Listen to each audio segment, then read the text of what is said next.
9 10-gallon tanks in one rack. How did I do it? Let's jump right in.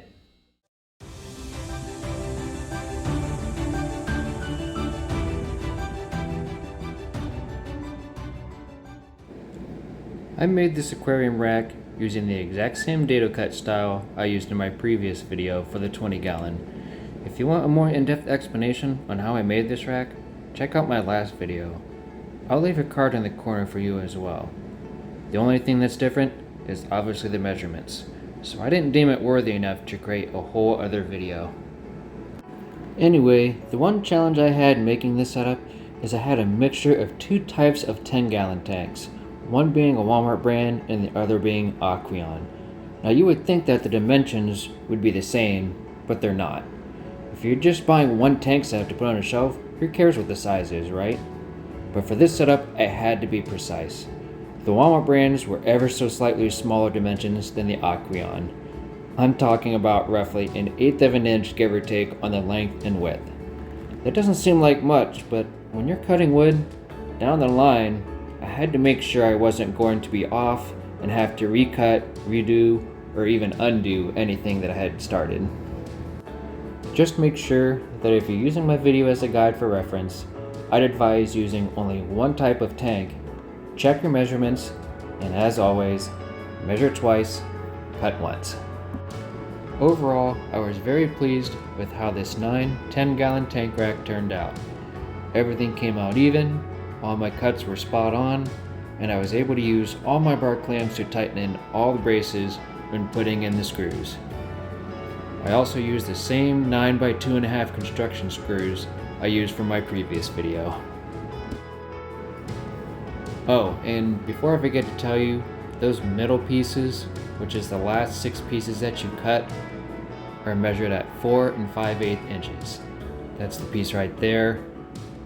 Scrolling up to that one, and that top one there.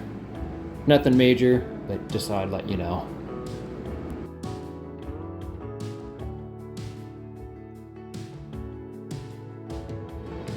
So here's what I'm talking about when positioning the center dado cuts. These two sets of lines were literally 1/8 or so difference apart. That's why I marked both spots for both tank sizes and met the 2x4 in the middle. This was very critical, and to be fair, is a critical part with all the same size tanks as well, because you won't want any side of the tank to be barely or not at all on the 2x4 dado cut and brace supports. And like I said, if I were to do this all over again, I'd go by the one tank type only to make it a lot easier for myself. And I'll show you the measurements here shortly.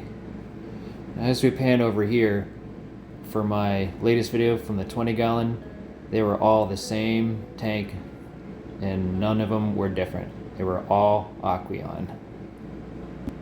So the same goes with this 10-gallon setup. I left myself almost 8 inches of workspace between each tank, 8 inches on the bottom legs, and 3 tanks to go at the top part of the rack.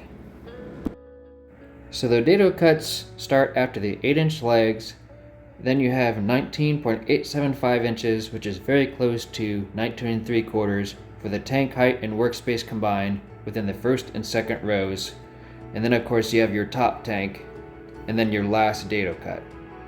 The length of the long supports of the 2x4s are 70.875, which is also very close to 70 3/4.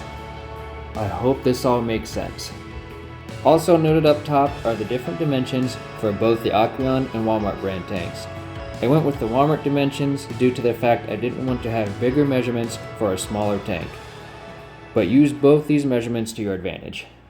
Thanks guys for coming and hanging out with me. I greatly appreciate it.